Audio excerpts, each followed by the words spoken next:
മഹാനായ ഹബീബുൻ നജ്ജാറിൻ്റെ രക്തസാക്ഷിത്വമാണ് ഇന്നലെ നമ്മൾ പറഞ്ഞു നിർത്തിയത്. യാസീനിലെ രക്തസാക്ഷിയായ അല്ലാഹു തആല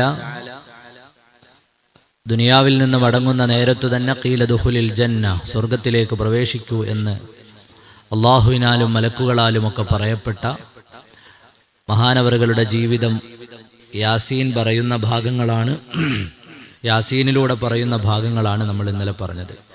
ഹബീബുൻ നജ്ജാറിനെ ദാരുണമായി അവർ കൊലപ്പെടുത്തി. ബഹുമാനപ്പെട്ടവരുടെ ജീവൻ പൊലിഞ്ഞു. അവസാന സമയത്തും എൻ്റെ ജനതയൊന്ന് നന്നായിരുന്നെങ്കിൽ എന്നവിടുന്ന് ആഗ്രഹിക്കുകയും അഭിലഷിക്കുകയും അതിനുവേണ്ടി അള്ളാഹുവിനോട് ദുആ ചെയ്യുകയും ഒക്കെ ചെയ്തു. ഇതൊക്കെ എൻ്റെ ജനങ്ങളൊന്ന് കണ്ടിരുന്നെങ്കിൽ ബിമാ ഗഫറലി റബ്ബി വജഅലനി മിനൽ മുക്രമീൻ. അതിനുശേഷം ബഹുമാനപ്പെട്ടവരെ കൈകാര്യം ചെയ്ത അവിടുത്തെ ദൂതന്മാരെ അവമതിച്ച ആ ജനങ്ങളെ വമാ അൻസൽനാ അലാ ഖൗമിഹി മിൻ ബഅദിഹി മിൻ ജുൻദിൻ മിനസ് സമാഇ വമാ കുന്നാ മുൻസിലീൻ. അദ്ദേഹത്തിന് ശേഷം, അതായത് ഹബീബുൻ നജ്ജാറിനു ശേഷം ആകാശത്തുനിന്ന് ആ ജനതയുടെ മേൽ ഒരു സൈന്യം ഇറങ്ങിയില്ല. അല്ലാഹു തആല ഒരു സൈന്യത്തെ പറഞ്ഞു വിട്ടില്ല അവരെ നശിപ്പിക്കാൻ. അങ്ങനെ ഒരു സംഘത്തെ ഇറക്കുന്ന ശൈലിയുമില്ല. അങ്ങനെ ഒരു വിഭാഗം ആളുകളെ പറഞ്ഞു വിട്ടുകൊണ്ട് നശിപ്പിക്കുന്ന ഒരു ശൈലിയും ഇല്ല. അതായത് അതിൻ്റെ ആവശ്യമില്ല. അള്ളാഹുവിന് അതിൻ്റെ സൈന്യത്തെ പറഞ്ഞയച്ചുകൊണ്ടൊരു ജനതയെ നശിപ്പിക്കുക, അതിൻ്റെ ആവശ്യമില്ല. അപ്പോൾ അള്ളാഹു സുബ്ഹാനഹു വ തആല പറയുകയാണ്, അദ്ദേഹത്തിന് ശേഷം അങ്ങനെ ഒരു സൈനിക നീക്കമൊന്നും, ഒരു സൈനിക വിന്യാസം, ഒരു പ്രശ്നം ഉണ്ടാകുമ്പോൾ സൈന്യത്തെ വിന്യസിക്കുമല്ലോ, അത്തരം വിന്യാസങ്ങളൊന്നും അവിടെ ഉണ്ടായിട്ടില്ല. മറിച്ച് എന്താണ് അവിടെ സംഭവിച്ചത്? അതാണ് അടുത്ത ആയത്ത് പറഞ്ഞത്, ഇൻ കാനത് ഇല്ലാ സൈഹത്തൻ വാഹിദതൻ ഫഇദാഹും ഖാമിദൂൻ. ഒരൊറ്റ ശബ്ദം മാത്രമായിരുന്നു, ഒരൊറ്റ സ്ഫോടനം, ഒരൊറ്റ ശബ്ദം. ആ ഒരൊറ്റ ശബ്ദത്തിൽ എല്ലാം കെട്ടടങ്ങിപ്പോയി. സകലതും കെട്ടടങ്ങി തീ കെട്ടുപോകുന്നത് പോലെ സകലതും കെട്ടുപോയി എന്ന് അല്ലാഹു റബ്ബുൽ ആലമീൻ പരിശുദ്ധമായ ഖുർആനിലൂടെ നമുക്ക് പഠിപ്പിച്ചു തരുകയാണ്. അല്ലാഹു റബ്ബുൽ ആലമീൻ നമ്മുടെ മുന്നിൽ അവതരിപ്പിക്കുകയാണ്. അപ്പോൾ അത്രയും നിസ്സാരമായ ഒരു ശബ്ദം കൊണ്ട് ആ ജനതയെ അല്ലാഹു തആല നശിപ്പിച്ചു കളഞ്ഞു. ഇനിയും വരുന്നുണ്ട്, യാ ഹസ്റതൻ അലൽ ഇബാദി മാ യഅതീഹിം മിർ റസൂൽ ഇല്ലാ കാനൂ ബിഹി യസ്തഹ്സിഊൻ. ഈ ആളുകളുടെ കാര്യം എത്ര കഷ്ടമാണ്, എത്ര പരിതാപകരമാണ്. യാ ഹസ്റതൻ അലൽ ഇബാദ് മാ യഅതീഹിം മിർ റസൂലിൻ ഇല്ലാ കാനൂ ബിഹി യസ്തഹ്സിഊൻ. അവരുടെ മുമ്പിലേക്ക് ഏതൊരു പ്രവാചകൻ, ഏതൊരു ദൂതൻ ചെന്നുവോ, സത്യത്തിലേക്ക് വിളിക്കാൻ ആരു ചെന്നുവോ, നേർവഴി കാണിക്കാൻ ആരു ചെന്നുവോ, അവരെല്ലാം അവർ പരിഹസിച്ചിട്ടുണ്ട്. പരിഹസിക്കാതിരുന്നിട്ടില്ല, അവരുടെ ദൂതന്മാരെ പരിഹസിക്കാതിരുന്നിട്ടില്ല. അങ്ങനെയുള്ള ഈ ആളുകളുടെ കാര്യം എത്ര കഷ്ടമാണ്. അതായത് സകല അമ്പിയാക്കളും അല്ലാഹുവിൻ്റെ മാർഗത്തിലേക്ക് വിളിക്കാൻ വന്ന മഹാരഥന്മാരായ സ്വാലിഹീങ്ങളൊക്കെയും പരിഹസിക്കപ്പെട്ടിട്ടുണ്ടെന്ന് പരിശുദ്ധമായ ഖുർആനിന്റെ വർത്തമാനം നമ്മെ ഓർമ്മപ്പെടുത്തുകയാണ്. യാ ഹസ്റതൻ അലൽ ഇബാദ്, എത്ര പരിതാപകരമാണ് ഈ ആളുകളുടെ അവസ്ഥ. അവരെ ഉപദേശിക്കാൻ വന്നവർ, ഈ വന്ന ആളുകളൊക്കെ ഉപദേശിച്ചത് എന്തിനാ? അവരുടെ ആഖിറത്ത് നന്നാകാനാണ്, അവര് സ്വർഗത്തിൽ പോകാനാണ്, അവര് അള്ളാഹുവിനെ ആരാധിക്കാനാണ്. അതുകൊണ്ട് രണ്ട് ലോകത്തും നഷ്ടമൊന്നും വരാനില്ല. ഇപ്പൊ തന്നെ ഇസ്ലാമിന്റെ അധ്യാപനങ്ങൾ നോക്കൂ. ഇസ്ലാമിന്റെ അധ്യാപനങ്ങൾ ഒരാൾ ജീവിതത്തിൽ പകർത്തിയാൽ അയാൾക്ക് ദുനിയാവിലും നഷ്ടമൊന്നും വരാനില്ല, ആഖിറത്തിലും നഷ്ടമൊന്നും വരാനില്ല. ദുനിയാവിൽ അയാൾക്ക് തികഞ്ഞ അച്ചടക്കമുണ്ടായിരിക്കും. അയാൾ ഏത് വിധേന നോക്കിയാലും നബി സല്ലല്ലാഹു അലൈഹി വസല്ലം തങ്ങൾ പറഞ്ഞ പ്രബോധനങ്ങൾ, നിങ്ങൾ പലിശ വാങ്ങരുത്, നിങ്ങൾക്ക് സാമ്പത്തികമായ അച്ചടക്കം, വ്യഭിചരിക്കരുത്, നിങ്ങൾക്ക് ധാർമ്മികമായ നിങ്ങളുടെ ജീവിതത്തിന്റെ അച്ചടക്കം, അങ്ങനെ ഓരോന്നും നോക്കൂ. കളവ് പറയരുത്, അളവിലും തൂക്കത്തിലും മാറ്റം വരുത്തരുത്, മറ്റൊരാളെ വഞ്ചിക്കരുത്, മാതാപിതാക്കളെ നിന്ദിക്കരുത്. ഇതൊക്കെ അനുസരിച്ച് ജീവിക്കുന്ന ഒരാളെ സംബന്ധിച്ചിടത്തോളം അയാളുടെ ജീവിതം ഒരു ചിട്ടയുള്ള ജീവിതമായിരിക്കും. അത് ദുനിയാവിലും അങ്ങനെയാണ്, ആഖിറത്തിലെത്തിയാൽ അള്ളാഹു അതിന് പ്രതിഫലവും നൽകും. ദുനിയാവിൽ ജീവിക്കാൻ സുഖമാണ് എന്ന് വെച്ചാൽ ഇസ്ലാം അനുസരിച്ച് കള്ളു കുടിക്കണ്ട, കള്ളു കുടിക്കാനുള്ള പൈസ കണ്ടെത്തണ്ട. കള്ളു കുടിക്കാനുള്ള പൈസ കണ്ടെത്തണ്ട, ലഹരി ഉപയോഗിക്കണ്ട, ലഹരി വാങ്ങാനുള്ള പൈസ കണ്ടെത്തണ്ട. ഹറാമായ കാര്യങ്ങൾ അതിൽ നിന്നെല്ലാം ഒഴിഞ്ഞു നിന്നാൽ തന്നെ അവന്റെ ജീവിതം വളരെ ലളിതമായി ഈ ദുനിയാവിൽ നിർവഹിക്കാൻ പറ്റും. പറഞ്ഞ ആരാധനകളോ വളരെ ലളിതമായ ആരാധനകളെ ഇസ്ലാം പറഞ്ഞിട്ടുള്ളൂ. ഒരു മനുഷ്യനെയും ബുദ്ധിമുട്ടിക്കുന്ന ആരാധനകളും ഇസ്ലാം പറഞ്ഞിട്ടില്ല. ഒരു മനുഷ്യനെയും തകർത്ത് കളയുന്ന, നിങ്ങൾ നോക്കൂ, സക്കാത്തിനെ കുറിച്ച് ഇസ്ലാം പറയുന്നുണ്ട്. അതാ ഒരു മനുഷ്യന്റെ ജീവിതത്തെ, അവന്റെ സമ്പത്തിനെ ശുദ്ധീകരിക്കാണ്, അതിനെ തകർത്ത് കളയല്ല. സക്കാത്ത് വാങ്ങിയ പൈസയ്ക്ക് 12% പലിശ കൊടുക്കാൻ പലർക്കും ഒരു മടിയുമില്ല. സ്വന്തം സമ്പത്തിൽ നിന്ന് 2.5% സക്കാത്ത് കൊടുക്കാൻ മടിയാണ്. എവിടുന്നേലൊക്കെ കടം വാങ്ങി, ബാങ്കിൽ നിന്ന് കടം വാങ്ങിയാൽ ഇൻട്രസ്റ്റ് നേരത്തെ സൈൻ ചെയ്ത് കൊടുക്കും. 9% മുതൽ 12% വരെ, 12% മുതൽ 18% വരെ വിവിധ ഇൻട്രസ്റ്റ് റേറ്റുകളാണ് പല സ്ഥലത്തും ഉള്ളത്. ഈ ഇൻട്രസ്റ്റിന് കൃത്യമായി സൈൻ ചെയ്ത് കൊടുക്കുന്ന മനുഷ്യൻ ഇപ്പൊ 12%, 13% ഒക്കെ പലിശ കൊടുക്കാൻ, നമുക്ക് ഇങ്ങോട്ട് പൈസ തന്ന ബാങ്കിന് പലിശ കൊടുക്കാൻ ഒരു പ്രയാസമില്ല. എന്നാൽ നമുക്കിതൊക്കെ തന്ന റബ്ബ് പറയാണ്, അതിൽ നിന്നൊരു 2.5% എന്ത് ചെയ്യുക, നീ സക്കാത്ത് കൊടുക്കുക. ഞാൻ പറഞ്ഞു വന്നത്, ഇത്രയും ലളിതമാണ് ഇസ്ലാമിന്റെ നിയമങ്ങൾ. ആ സക്കാത്ത് കൊണ്ട് ഒരു മനുഷ്യൻ തകർന്നു പോവില്ല. ആ സക്കാത്ത് കൊണ്ട് തകർന്നു പോകില്ല എന്നല്ല, സക്കാത്ത് കൊണ്ട് ഒരു നാട് രക്ഷപ്പെടുകയാണ് ചെയ്യുന്നത്, ഒരു സമൂഹം രക്ഷപ്പെടും. അപ്പൊ ഇസ്ലാം പറയുന്ന നിയമങ്ങളൊക്കെ, വ്യഭിചരിക്കരുത്, കള്ളു കുടിക്കരുത്, പലിശ വാങ്ങരുത്, മാതാപിതാക്കളെ നിന്ദിക്കരുത്, ഭാര്യമാരോട് നീതിയോടെ പെരുമാറണം, മക്കളെ നല്ലതുപോലെ വളർത്തണം, അവർക്ക് ആവശ്യമുള്ള കാര്യങ്ങൾ ചെയ്തു കൊടുക്കണം. ശരിക്കും പറഞ്ഞാൽ ഒരു മുഅ്മിനായ മനുഷ്യന്റെ എല്ലാ കാര്യങ്ങളും ഇബാദത്താണ്. ഇത് നമ്മൾ എപ്പോഴും ചിന്തിക്കേണ്ട ഒരു കാര്യമാണ്. ചിലർ പറയും, മക്കൾക്ക് വേണ്ടി ഞങ്ങൾ ജീവിക്കുന്നു, കഷ്ടപ്പെടുന്നു. ഇബാദത്താണ്, അതൊരു ഇബാദത്താണ്. ഈ ഉത്തരവാദിത്തം ആരെ ഏൽപ്പിച്ച? മക്കളെ നോക്കാനുള്ള ഉത്തരവാദിത്തം ആരെ ഏൽപ്പിച്ച? അള്ളാഹു ഏൽപ്പിച്ചതാണ്. അങ്ങനെ ചിന്തിച്ചാല്, ഉസ്താദ് ഇത്ര കൊല്ലം ഞാൻ അവർക്ക് വേണ്ടി കഷ്ടപ്പെട്ടു, ഒരു നഷ്ടവും ഇല്ല, നാളെ പരലോകത്ത് തിരിച്ചു കിട്ടും, അള്ളാഹു തൗഫീഖ് ചെയ്യുമാറാകട്ടെ. ഭാര്യയെ പോറ്റുന്നു, ആരുടെ ഉത്തരവാദിത്തം? ഏത് ഉത്തരവാദിത്തം? അതാ പറഞ്ഞ, മുഅ്മിനായ മനുഷ്യന്റെ ജീവിതത്തിൽ ചെലവാക്കുന്ന ഒരു പൈസ പോലും നാളെ റബ്ബിന്റെ അടുക്കൽ കൃത്യമായ കണക്കും രേഖയും തിരിച്ചു കിട്ടാനുള്ളതാണ്. അതുകൊണ്ട് അതിലൊന്നും പേടിക്കണം. അങ്ങനെ ചിലർ പറയും പൈസ പോയി എന്ന് പറയും, അത് വല്ലാത്ത വർത്താനാണ്. മക്കൾക്ക് വേണ്ടി ചെലവാക്കിയ പൈസ പോയി, പൈസ പോയതല്ല, അതൊരു സ്വർഗത്തിലേക്കുള്ള ഇൻവെസ്റ്റ്മെന്റ് ആണ്. അള്ളാഹു തിരിച്ചു തരും. അള്ളാഹു തആല നിങ്ങളുടെ അധ്വാനത്തെ റബ്ബ് കാണുന്നുണ്ട്. അപ്പൊ രാവിലെ ജോലിക്കിറങ്ങി പോകുന്നത് മുതൽ എന്താണ് ഒരു മനുഷ്യൻ ചെയ്യുന്നത്? ഇബാദത്താണ്. അപ്പൊ ചുരുക്കത്തിൽ ഇവിടെ പറഞ്ഞു വരുന്നത്, ഇസ്ലാം അനുസരിച്ച് ജീവിക്കാൻ, അപ്പൊ ഈ ജനങ്ങളെയൊക്കെ നന്മയിലേക്ക് വിളിക്കാനാണ് ഈ മഹാന്മാരായ പ്രവാചകന്മാരൊക്കെയും വന്നത്, പ്രബോധകന്മാരൊക്കെയും വന്നത്. എന്നാലോ അവരുടെ കാര്യമെത്ര പരിതാപകരമാണ്. അവരെ നന്മയിലേക്ക് വിളിക്കാൻ വന്നവരെയൊക്കെയും അവർ പരിഹസിച്ചു കളഞ്ഞുവെന്ന് ഖുർആൻ പല നബിമാരെയും പരിഹസിച്ചിട്ടുണ്ട്. ചരിത്രത്തിൽ കഴിഞ്ഞുപോയ പലരും ആ പരിഹാസങ്ങൾ ഏറ്റുവാങ്ങിയിട്ടുണ്ട്. അള്ളാഹുവിന്റെ പേരിൽ പരിഹസിക്കപ്പെട്ടിട്ടുണ്ട്. പാതിരാവുകൾ ആ പരിഹാസം കേട്ട് പലരും കരഞ്ഞിട്ടുണ്ട്. സയ്യിദുനാ റസൂലുള്ളാഹി സ്വല്ലല്ലാഹു അലൈഹി വസല്ലമ തങ്ങളെ എത്രയാണ് പരിഹസിച്ചത്. നിങ്ങൾ ഭ്രാന്തനാണെന്ന് പറഞ്ഞു. അവിടുന്ന് അവതരിക്കുന്ന വേദം അത് പിശാചിൽ നിന്നാണെന്ന് പറഞ്ഞു. വാലറ്റുപോയ പരമ്പരയില്ലാത്ത മനുഷ്യനാണെന്ന് പറഞ്ഞു. അങ്ങനെ എത്രയെത്ര പരിഹാസങ്ങൾ കല്ലെറിഞ്ഞു കൂക്കി വിളിച്ചു.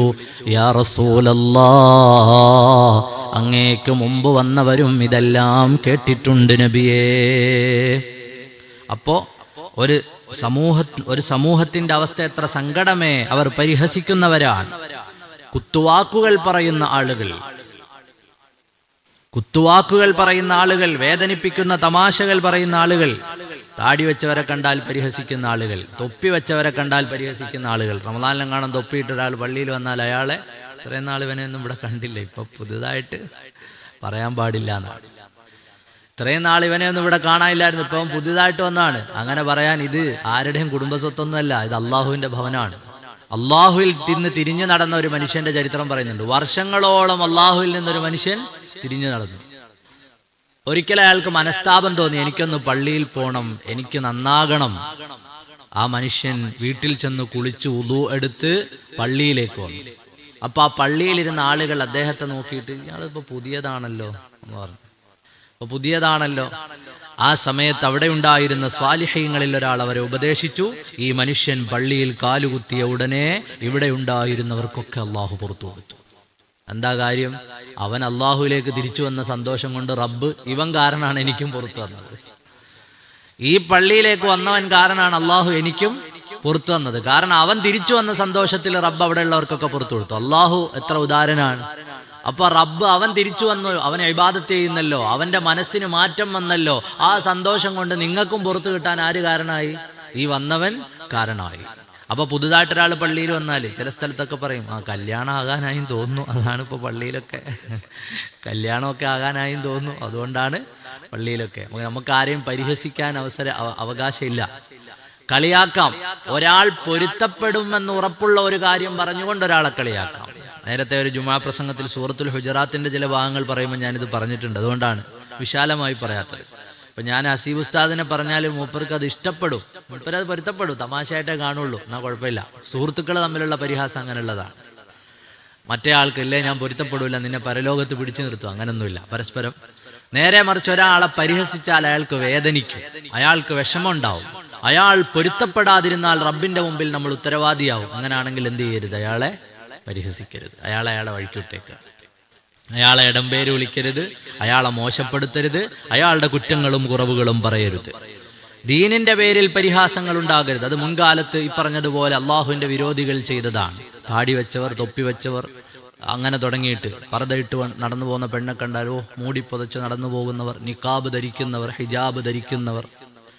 ഇപ്പോൾ ഒരു ഭാഗത്ത് ഇറാനിൽ വേറൊരു പ്രശ്നം എന്താ? ഇറാനിൽ ഒരു കാലത്ത് മോഡേൺ വസ്ത്രങ്ങൾ ധരിച്ച ഒരുപാട് സ്ത്രീകൾ ഉണ്ടായിരുന്നു അത്രേ. അവിടെ പിന്നെ ഇസ്ലാമിക ഭരണകൂടം വന്ന സമയത്ത് എല്ലാവരും വസ്ത്രം ധരിക്കാൻ തുടങ്ങി. എല്ലാവരുടെയും കൺസേൺ എന്താണ്? എല്ലാവരുടെയും പ്രശ്നം എന്താണ്? ഇറാനിൽ ബോംബ് പൊട്ടിയിട്ട് ആയിരക്കണക്കായ ആളുകൾ മരിക്കുന്നതോ കുഞ്ഞുങ്ങൾ മരിക്കുന്നതോ ഒന്നുമല്ല, അവിടെയുള്ള പെണ്ണുങ്ങളെ ഇനി തുണിയില്ലാതെ കാണാമല്ലോ എന്നുള്ള ചിന്തയാണ് പലർക്കും ഉള്ളത്. തുറന്നങ്ങോട്ട് പറഞ്ഞാൽ അല്ലേ? അങ്ങനെ അഫ്ഗാനിൽ താലിബാൻ ഭരിക്കാൻ വരുമ്പോൾ എന്താ പേടി? ഇനി അവിടെയുള്ള പെണ്ണുങ്ങളൊക്കെ തുണി എടുത്ത് നടക്കുമല്ലോ എന്നുള്ള പേടിയാണ്. ഇനി അവരെ ഒന്നും അങ്ങനെ കാണാൻ പറ്റില്ലല്ലോ. ഇവർ പറയുന്ന ഈ സ്ത്രീ അല്ലെങ്കിൽ പെൺകുഞ്ഞുങ്ങളെ കുറിച്ചുള്ള ഇവരുടെ വർത്തമാനം എത്ര കപടമാണ് നമ്മൾ ആലോചിച്ച് നോക്കും. ആദ്യം ബോംബിട്ടത് അവിടുത്തെ പെൺകുഞ്ഞുങ്ങൾ മാത്രം പഠിക്കുന്ന വിദ്യാലയത്തിലേക്കാണ്. എങ്ങനെയാണ് അതിനെ നീതീകരിക്കുക? സ്ത്രീകളുടെ ശാക്തീകരണം, ഇസ്ലാമിന്റെ അടച്ചുറപ്പുള്ള ഭദ്രതയിൽ നിന്ന് ഞങ്ങൾ വലിച്ചു പുറത്തേക്ക് ഇടാന്ന് പറഞ്ഞത്. കൊന്നിട്ടാണോ പുറത്തേക്ക് ഇടുന്നത്?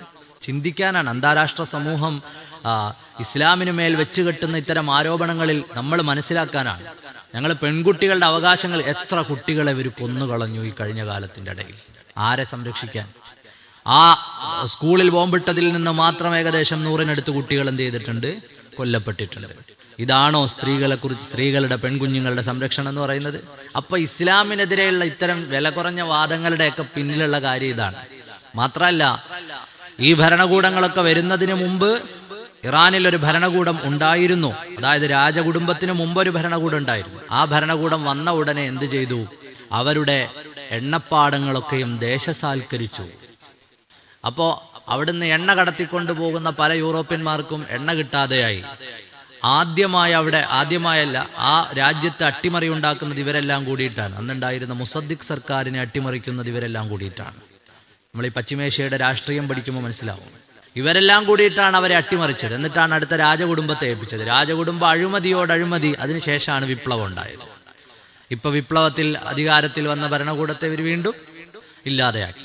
അതായത് ഒരു രാജ്യത്തെയും നന്നാക്കാനല്ല ഇവിടെ യുദ്ധം നടക്കുന്നത്, മറിച്ച് തങ്ങളുടെ താല്പര്യവും വിപണിയും നന്നാക്കിയെടുക്കാനാണ്.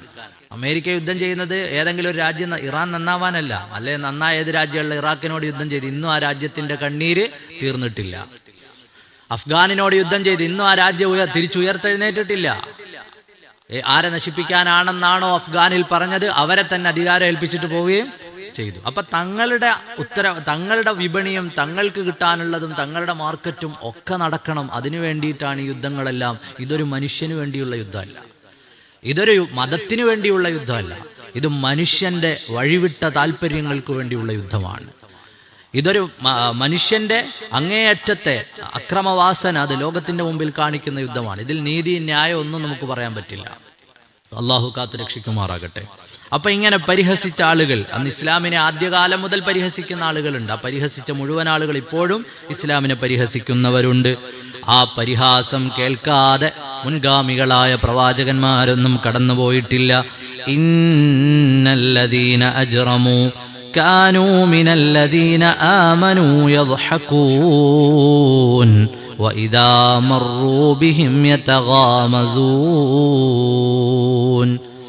മുൻഗാമികളായ സത്യവിശ്വാസികളെ അവിശ്വാസികൾ പരിഹസിക്കുന്ന രംഗം ഇടം കണ്ണിട്ട് ഇങ്ങനെ അടയാളം കാണിച്ചു കൊടുത്തുകൊണ്ട് പരിഹസിക്കുമായിരുന്നു. ഇടം കണ്ണിട്ട് ഇങ്ങനെ കാണിച്ചു കൊടുക്കും. ഒരു സമൂഹത്തിലൂടെ നിന്ന് കണ്ടില്ലേ, ഇയാളാണ് മറ്റേ ആള്. ഇത് കുഫാറുകളുടെ ശൈലിയായിരുന്നു എന്ന് പരിശുദ്ധമായ ഖുർആൻ പറയുന്നുണ്ട്. അപ്പോ പരിഹാസമെന്നുള്ളത് ഈ പറഞ്ഞതുപോലെ ദീനിന്റെ വിരോധികളുടെ ആയുധമായിരുന്നു. അവർ മുൻഗാമികളെ പരിഹസിച്ചിരുന്നു. വീണ്ടും ഖുർആൻ പറയുകയാണ്, അലം യറൗ കം അഹ്ലക്നാ ഖബ്ലഹും മിനൽ ഖുറൂനി അന്നഹും ഇലൈഹിം ലാ യർജിഊൻ. ഓദോ ഇൻഷാ അല്ലാഹ്. യാ ഹസ്രതൻ അലൽ ഇബാദി മാ യഅതീഹിം മിർ റസൂലിൻ ഇല്ലാ കാനൂ ബിഹി യസ്തഹ്സിഊൻ. അലം യറൗ കം അഹ്ലക്നാ ഖബ്ലഹും മിനൽ ഖുറൂനി അന്നഹും ഇലൈഹിം ലാ യർജിഊൻ.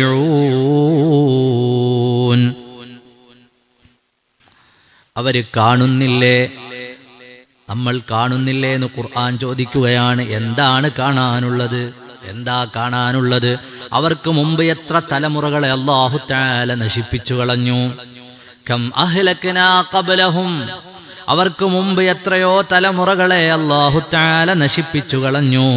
അന്നഹും ഇലൈഹിം ലാ യർജിഊൻ, മടങ്ങി വരാത്ത വിധം അവർക്ക് മുമ്പേ എത്രയോ തലമുറകളെ നാം നശിപ്പിച്ചു കളഞ്ഞതവർ കാണുന്നില്ലേ എന്ന് ഖുർആൻ. നിങ്ങൾ കാണുന്നില്ലേ? ഉറങ്ങുന്നവരെ, ചാരിയിരിക്കുന്നവരെ, ഉറങ്ങുന്നവരെ, നിങ്ങൾ കാണുന്നില്ലേ? എന്താ കാണാനുള്ളത്? നിങ്ങളുടെ മുന്നേ എത്രയോ തലമുറകൾ ഇവിടെ നശിപ്പിക്കപ്പെട്ടു പോയിട്ടുണ്ട്. അവരെയൊക്കെ നിങ്ങൾ കാണുന്നില്ലേ? പരിശുദ്ധമായ ഖുർആൻ നമ്മുടെ മുന്നിൽ ലൈവായി നമ്മുടെ മുന്നേ കഴിഞ്ഞുപോയ നശിപ്പിക്കപ്പെട്ട ജനതയുടെ ചരിത്രം പറഞ്ഞു തരുകയാണ്. ആരെ കാണാനുണ്ട്?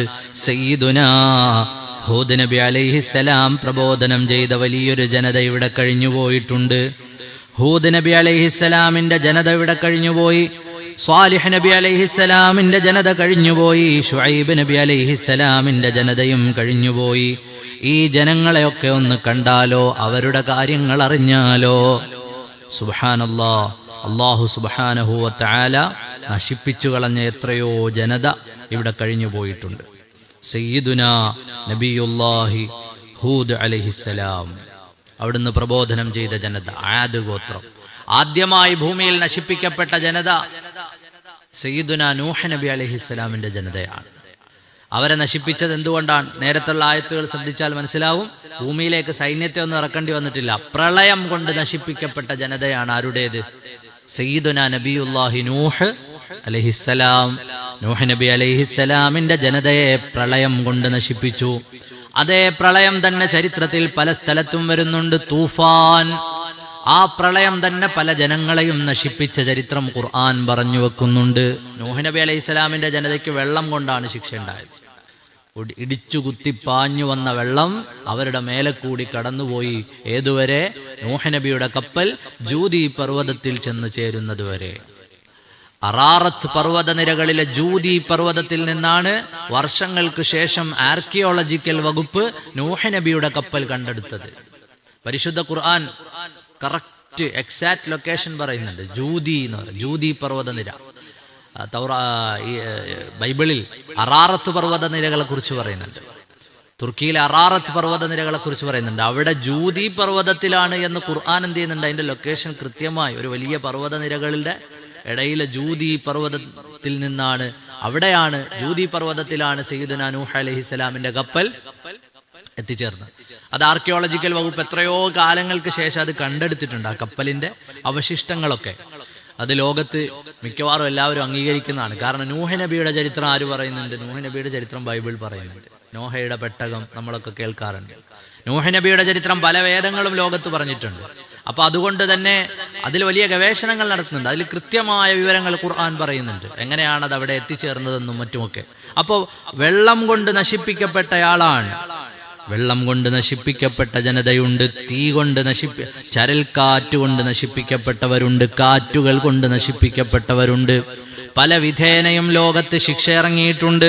ഖുർആൻ പറയുന്നുണ്ട്, ഫകുല്ലൻ അഖദിനാ ബിദംബി ഫമിൻഹും മൻ അർസൽനാ അലൈഹി ഹാസിബാ വമിൻഹും മൻ അഖദത്ഹു الصيحة ومنهم من خسفنا به الأرض ومنهم من أغرقنا وما كان الله ليظلمهم ولكن كانوا أنفسهم يظلمون. അവരവരുടെ കുറ്റങ്ങൾക്കാണ് അവരവരെ നാം പിടികൂടിയത്. അദാബുകളെ കുറിച്ച് പറഞ്ഞു തുടങ്ങുന്നത് അങ്ങനെയാണ്. അവരവരുടെ കുറ്റങ്ങൾക്ക് നാം അവരെ പിടികൂടി. ചില ആളുകൾക്ക് നേരെ ചരൽക്കാറ്റ് വന്നു, ചില ആളുകളെ ഘോരമായ ശബ്ദം പിടികൂടി, ചില ആളുകളെ ഭൂമിയിൽ ആഴ്ത്തിക്കളഞ്ഞു, ചിലരെ നമ്മൾ മുക്കി നശിപ്പിച്ചു കളഞ്ഞു. അല്ലാഹു അവരോട് അക്രമം ചെയ്യുകയായിരുന്നില്ല. വമാ കാനല്ലാഹു ലിയദ്ലിമഹും, അല്ലാഹു അവരോട് അക്രമം ചെയ്തതല്ല. വലാകിൻ കാനൂ അൻഫുസഹും യദ്ലിമൂൻ, അവരവരോട് അക്രമം ചെയ്തതാണ്, അല്ലാഹു ആക്രമിച്ചതല്ല. അവരോട് തന്നെ അക്രമം ചെയ്തതാണെന്ന് പരിശുദ്ധ ഖുർആൻ. ചരൽക്കാറ്റുകൊണ്ട് നശിപ്പിക്കപ്പെട്ട ആളുകൾ, ഫമിൻഹും മൻ അർസൽനാ അലൈഹി ഹാസിബാ, അവരിൽ ചിലരുടെ നേരെ നാം ചരൽക്കാറ്റയച്ചു. ആ കൂട്ടത്തിൽ പെട്ടതാണ് ആദ് സമൂഹം. മഹാനായ സയ്യിദുനാ ഹൂദ് നബി അലൈഹിസ്സലാമിന്റെ സമുദായമാണ്. മഹാനവറുകൾ അവരിൽ ഒരുപാട് പ്രബോധനം ചെയ്തു. അവർ വലിയ അഹങ്കാരികളും ധിക്കാരികളുമായിരുന്നു. പ്രബോധനത്തെ ഉൾക്കൊള്ളാൻ കഴിയാത്ത അഹങ്കാരത്തിന്റെ ആളുകളായിരുന്നു. സയ്യിദുനാ ഹൂദ് അലൈഹിസ്സലാം ഒരുപാട് കഷ്ടപ്പെട്ടു. 760 കൊല്ലം പ്രബോധനം ചെയ്ത നബിയാണ് സയ്യിദുനാ നബിയുല്ലാഹി ഹൂദ് അലൈഹിസ്സലാം. പ്രളയം കഴിഞ്ഞതിന് ശേഷം ലോകത്ത് നശിപ്പിക്കപ്പെട്ട ജനത അത് ആദ് സമൂഹമാണ്. ആദ് സമൂഹം അവരെ എങ്ങനെയാണ് ശിക്ഷിക്കപ്പെട്ടത്? അമ്മാ ആദുൻ ഫഉഹ്ലികൂ ബിരീഹിൻ സർസരിൻ ആതിയ സഖറഹാ അലൈഹിം സബ്അ ലയാലിൻ വഥമാനിയത അയ്യാമിൻ ഹുസൂമാ فترى القوم فيها صرعى كأنهم أعجاز نخل خاوية فهل ترى لهم من باقية. ആദ് സമൂഹത്തെ ആഞ്ഞു വീശുന്ന അത്യുഗ്രമായ കാറ്റ്, തുടർച്ചയായ 7 രാത്രിയും 8 പകലും നിർത്താതെ കാറ്റടിച്ചു അവരുടെ മേലെ. അപ്പോഴോ അവര് കടപുഴകി വീണു, ഈന്തപ്പനത്തടികൾ വീഴുന്നത് പോലെ അവര് കടപുഴകി വീണു എന്ന് ഖുർആൻ. അവരിലൊന്നും അവശേഷിച്ചില്ല. വല്ലതും അവശേഷിച്ചത് കാണുന്നുണ്ടോ? അപ്പൊ ആദ് സമൂഹത്തിന്റെ മേലെ വന്നത് കാറ്റാണ്. ആദ് സമൂഹത്തിനെ ആഞ്ഞു വീശുന്ന അത്യുഗ്രമായ കാറ്റുകൊണ്ടാണ് അല്ലാഹു സുബ്ഹാനഹു വ തആല പരീക്ഷിച്ചത്. വന്യമായ കാറ്റ്. ആ കാറ്റ് കുറച്ചു നേരം തുടർച്ചയായി കാറ്റടിച്ചാലുള്ള അവസ്ഥ ആലോചിച്ച് നോക്കൂ. തുടർച്ചയായി നിർത്താതെ, നമുക്ക് അറിയാത്തതുകൊണ്ടാണ്, കാറ്റിങ്ങനെ വന്നാണ്ട് പോകുമ്പോ ഓക്കെ, തുടർച്ചയായി നിർത്താതെ കാറ്റടിച്ചാലോ? നിർത്താതെ ഇങ്ങനെ കാറ്റിങ്ങനെ വന്നുകൊണ്ടേ ഇരിക്കുകയാണെങ്കിൽ നമ്മുടെ ടോപ്പുകളൊക്കെ എന്ത് ചെയ്യും? പറക്കാൻ തുടങ്ങും. പിന്നെ പതിയെ പതിയെ പതിയെ മാറ്റങ്ങൾ വരും. ഈ മരങ്ങളൊക്കെ പിഴുത് വീഴാൻ തുടങ്ങും. അപ്പൊ അല്ലാഹു തആല ഒരു പ്രകൃതി വിഭവത്തെയാണ് അവരുടെ മേലെ അയച്ചു കൊടുത്തത്.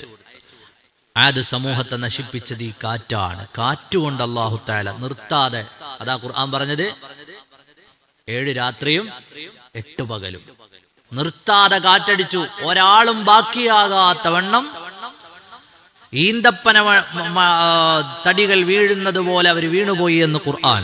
സയ്യിദുനാ നബിയുല്ലാഹി ലൂത്ത് അലൈഹിസ്സലാം, ലൂത്ത് നബി അലൈഹിസ്സലാമിന്റെ ജനത, അവരുടെ പണി എന്തായിരുന്നു? അവര് സവർഗഭോഗികളായിരുന്നു. അവർ സവർഗഭോഗികൾ, ഹോമോസെക്ഷലുകളായിരുന്നു. അതായത് ആണിനെ കല്യാണം കഴിക്കുന്ന, പെണ്ണിനെ കല്യാണം കഴിക്കുന്ന സംസ്കാരം. പലരും വിചാരിക്കുക അതൊക്കെ പുതിയതാണെന്നാണ്. പലരും വിചാരിക്കുന്ന അതൊക്കെ ഒരു ഫാഷനാണ്, പുതിയതാണ് എന്നാണ്. അല്ല, ലൂത്ത് നബിയുടെ ചരിത്രം പറഞ്ഞപ്പോൾ ഖുർആൻ അതൊക്കെ എന്ത് ചെയ്തിട്ടുണ്ട്? പറഞ്ഞു വിട്ടിട്ടുണ്ട്. പണ്ടേ ഉണ്ടായിരുന്നു ഇതൊക്കെ. ഈ അസാൻമാർഗിക പ്രകൃതി വിരുദ്ധ പ്രവർത്തനങ്ങളുടെ ആളുകളായിരുന്നു ലൂത്ത് നബി അലൈഹിസ്സലാമിന്റെ ജനത. അവരിലേക്ക് ഏതുവരെ? അവരുടെ ധിക്കാരം ലൂത്ത് നബി അലൈഹിസ്സലാം അവരെ നിരന്തരമായി പറഞ്ഞുകൊണ്ടിരുന്നു. മഹാനായ ലൂത്ത് നബി അലൈഹിസ്സലാം അവരോട് നിരന്തരം ഉപദേശിച്ചു, ഈ പണി നിർത്തണം നിങ്ങൾ. അവർ തൗഹീദിനെ നിഷേധിക്കുന്നതിനോടൊപ്പം അവരിൽ ഉണ്ടായിരുന്ന സാമൂഹിക തിന്മ എന്ന് പറയുന്നത് ഈ സവർഗ പ്രകൃതി വിരുദ്ധമായ ലൈംഗിക ചിന്തകളായിരുന്നു. ലൂത്ത് നബി അലൈഹിസ്സലാമിന് 2 പെൺമക്കളാണ് ഉണ്ടായിരുന്നത്. ലൂത്ത് നബി അലൈഹിസ്സലാമിന്റെ വീട്ടിലേക്ക് ഈ ശിക്ഷ നടപ്പാക്കാനുള്ള മലക്കുകൾ വന്നു. ലൂത്ത് നബിയുടെ വീട്ടിലേക്ക് മലക്കുകൾ വന്നു. ഉടനെ ആരോ പറഞ്ഞു, ലൂത്ത് നബി അലൈഹിസ്സലാമിന്റെ ഭാര്യ പിന്നാമ്പുറത്തുകൂടി അറിയിപ്പ് കൊടുത്തു, ലൂത്ത് നബിയുടെ വീട്ടിൽ കാണാൻ സുന്ദരന്മാരായ ആൺകുട്ടികൾ വന്നിട്ടുണ്ട്. ഉടനെ തന്നെ ആ ജനത വീട് വളഞ്ഞു. ലൂത്ത് നബി അലൈഹിസ്സലാം പറഞ്ഞു, ഇത് എന്റെ ആളുകളാണ്, നിങ്ങൾ ഇവരെ വെറുതെ വിടണം, എന്റെ അതിഥികളാണ്, എന്റെ പെൺമക്കളെ വേണമെങ്കിൽ നിങ്ങൾക്ക് വിവാഹം ചെയ്തു തരാം, ഇവരെ നിങ്ങൾ തൊടരുത്. ആ ജനതയോടുള്ള സ്നേഹം കൊണ്ട് പറഞ്ഞതാണ്, ഇവരെ നിങ്ങൾ തൊടാൻ പാടില്ല, അവരെ നിങ്ങൾ വെറുതെ വിടൂ. അവർ പറഞ്ഞു, പറ്റില്ല, ഞങ്ങൾക്ക് നിന്റെ പെൺമക്കളെ വേണ്ട, അവരെ ഞങ്ങൾക്ക് വിട്ടുതരണം. അവരെ അല്ലാഹു തആല നശിപ്പിച്ചു കളഞ്ഞുവെന്ന് ഖുർആൻ. അപ്പോ ഒരു ജനത നശിക്കാൻ കാരണമായ സംഭവമാണ് ഈ പ്രകൃതി വിരുദ്ധമായ ഇടപെടലുകൾ. അതുകൊണ്ടാണ് നമ്മൾ വീണ്ടും എതിർക്കുന്നത്. ഇത് ദുനിയാവിന്റെ നിലനിൽപ്പിന് യോജിച്ചതല്ല. ഇപ്പൊ 2 പെൺകുട്ടികളെ പലപ്പോഴും ടിവിയിലും മറ്റുമൊക്കെ എല്ലാവരും ആഘോഷിക്കാറുണ്ടല്ലോ. 2 പെൺകുട്ടികൾ. ഈ ലോകത്തുള്ള പെൺകുട്ടികളൊക്കെ പരസ്പരം വിവാഹം ചെയ്യാണ്, ഞങ്ങളിനി പെൺകുട്ടികളെ വിവാഹം ചെയ്യുന്നുള്ളൂ എന്ന് പറഞ്ഞ് വിവാഹം ചെയ്യുകയാണെങ്കിൽ, പെണ്ണ് പെണ്ണിനെയും ആണിനെയും വിവാഹം ചെയ്യുകയാണെങ്കിൽ ഇവിടെ തലമുറകൾ ഉണ്ടാവോ? പറയൂ, ഉണ്ടാവോ? ഇല്ല. ഇവിടെ തലമുറകൾ ഉണ്ടാവില്ല. ഇവിടെ മനുഷ്യന് നിലനിൽപ്പുണ്ടാവില്ല. ഇവിടെ മനുഷ്യന്റെ നിലനിൽപ്പ് ഇണയും തുണയുമായി ജീവിക്കുന്നതിലൂടെയാണ്. പ്രകൃതി മുഴുവൻ നോക്കൂ, ആ ഒരു നിലനിൽപ്പ് തന്നെ അങ്ങനെയാണ്. എല്ലാത്തിനും അല്ലാഹു തആല സൃഷ്ടിക്കപ്പെട്ടിട്ടുള്ള ഇണകൾ ലോകത്തിൽ ഉണ്ടല്ലോ. അപ്പോ ഈ അസാൻമാർഗിക പ്രവർത്തനങ്ങളെ ഇന്ന് നമ്മുടെയൊക്കെ വീടുകളിലെ സ്വീകരണ മുറികളിലേക്ക് കൊണ്ടുവന്ന് നമ്മുടെ മക്കളെപ്പോലും അത്തരം ചിന്തകളിലേക്ക് കൊണ്ടുപോവുക എന്നുള്ളതൊരു വലിയ അജണ്ടയാണ്. ഈ പ്രവർത്തനങ്ങൾ, ഈ ചെയ്യുന്ന പ്രകൃതി വിരുദ്ധമായ പ്രവർത്തനങ്ങൾ ശരിയല്ല നമുക്കറിയാം. അവരെ നിങ്ങൾ ഇങ്ങനെയൊക്കെ പ്രവർത്തിച്ചാൽ നിങ്ങൾ നാളെ TV വരും, നിങ്ങൾ ഫേമസ് ആകും, നിങ്ങളെ ഫോളോ ചെയ്യാൻ ആളുണ്ടാവും. ഒരു കണക്കിന് പറഞ്ഞാൽ പിശാചിന്റെ പ്രവർത്തനങ്ങളെ പ്രൊമോട്ട് ചെയ്യാണ് ഇന്ന് പലരും ചെയ്യുന്നത്. അവർ ചെയ്യുന്ന തെറ്റിനെ നിസാരവൽക്കരിക്കുന്നു. അവർ ഈ സമൂഹത്തിന്റെ നിർമ്മിതിക്ക് തന്നെയാണ് അപകടം സൃഷ്ടിക്കുന്നത്. സമൂഹത്തിന്റെ മുന്നോട്ടുള്ള യാത്രയ്ക്കാണ് അപകടം സൃഷ്ടിക്കുന്നത്. അപ്പോൾ ഇവിടുത്തെ സദാചാരങ്ങളൊക്കെയും നിലനിൽക്കേണ്ടത്, ഇവിടുത്തെ ഈ ഭൂമിയും ഈ ചുറ്റുപാടും ഒക്കെ നിലനിൽക്കാൻ അത്യാവശ്യമാണ്. ലൂത്ത് നബി അലൈഹിസ്സലാം, ഞാൻ നേരത്തെ പറഞ്ഞല്ലോ, ഇതൊക്കെ ലൂത്ത് നബിയുടെ കാലത്ത് തന്നെ വിട്ട സംഭവങ്ങളാണ്. ലൂത്ത് നബി അലൈഹിസ്സലാമിന്റെ ജനതയെ അല്ലാഹു തആല നശിപ്പിച്ചു കളഞ്ഞ സംഭവം പറയുന്നുണ്ട്. അല്ലാഹു തആല അവരുടെ മേലെ ചരൽ കാറ്റിനെയാണ് അയച്ചത്. വെറും കാറ്റല്ല, ചരലുകൾ അടിച്ചു വീശുന്ന കാറ്റിനോടൊപ്പം ചരൽ പാറി വരാൻ തുടങ്ങി. വഅംതർനാ അലൈഹിം മത്റാ ഫൻദുർ കൈഫ കാന ആഖിബത്തുൽ മുജ്രിമീൻ. കാറ്റു മാത്രമായിരുന്നില്ല, ചരൽ മഴ പെയ്തു എന്ന് ഖുർആൻ. ആകാശത്തു നിന്ന് ചരൽ മഴ പെയ്തു, ചുടുകട്ടകൾ എറിയപ്പെട്ടു. ഒരു ജനത നശിപ്പിക്കപ്പെട്ടതങ്ങനെയാണ്. അതിൽ നിന്നാകെ രക്ഷപ്പെട്ടതാരാണ്? ലൂത്ത് നബി അലൈഹിസ്സലാമിന്റെ കുടുംബം. തിരിഞ്ഞു നോക്കാതെ നടന്നോന്ന് ജിബ്രീൽ അലൈഹിസ്സലാം പറഞ്ഞു. തിരിഞ്ഞു നോക്കണ്ട, ഇവിടെ എന്താ നടക്കുന്നതെന്ന് തിരിഞ്ഞു നോക്കണ്ട, പൊയ്ക്കോളാൻ പറഞ്ഞു. ലൂത്ത് നബിയും കുടുംബവും ഇന്നും ഇല്ല ഈ സ്ഥലം. ലൂത്ത് നബി അലൈഹിസ്സലാമിന്റെ ഏരിയ ഏതാ? അതാണ് ചാവുകടലിന്റെ ഭാഗം. ജോർദാനിലെ അമ്മാനിൽ നിന്ന് ഒരു 150 കിലോമീറ്റർ സഞ്ചരിച്ചാൽ എത്തുന്ന പോയ ആളുകളുണ്ടോ? ജോർദാൻ കണ്ട ആളുകളുണ്ടോ? ജോർദാനിൽ ഇന്നും ഉണ്ടോ? അൽഹംദുലില്ലാ, ജോർദാൻ പോയിട്ടുണ്ട്. മാഷാ അല്ലാഹ്, പോയിട്ടുണ്ട്. അവിടെ ചാവുകടൽ. ആ ചാവുകടലിൽ ഒരു മത്സ്യവും ഇല്ല, ഒരു ബാക്ടീരിയയും ഇല്ല. ആ ജീവിക്കാൻ പറ്റിയ സാഹചര്യമല്ല. നമ്മളെ നാട്ടിൽ മഴ പെയ്ത് വെള്ളം കിട്ടിയാൽ വരെ അതിനകത്ത് എന്തുണ്ടാവും? ഒരു മീനും ഉണ്ടായില്ലെങ്കിലും മറ്റേ വാൽമാക്രിയെങ്കിലും ഉണ്ടാവും. കാലം ഇത്രയായി കെട്ടിക്കിടക്കുന്ന ഈ വെള്ളത്തിൽ എന്തില്ല?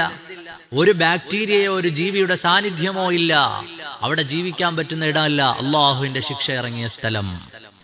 അവിടെ പരിശുദ്ധ ഖുർആൻ മറ്റൊരു ഭാഗത്ത് അവിശ്വാസികൾക്കുള്ള അടയാളം പറഞ്ഞ സ്ഥലത്ത് പറയുന്നില്ലേ, അല്ലാഹു മസലൽ ലില്ലദീന കഫറു ഇംറഅത നൂഹിൻ വഇംറഅത ലൂത്ത് കാനതാ തഹ്ത അബ്ദൈനി മിൻ ഇബാദിനാ صالحين فخانتاهما فلم يغنيا عنهما من الله شيئا وقيل ادخلا النار مع الداخلين.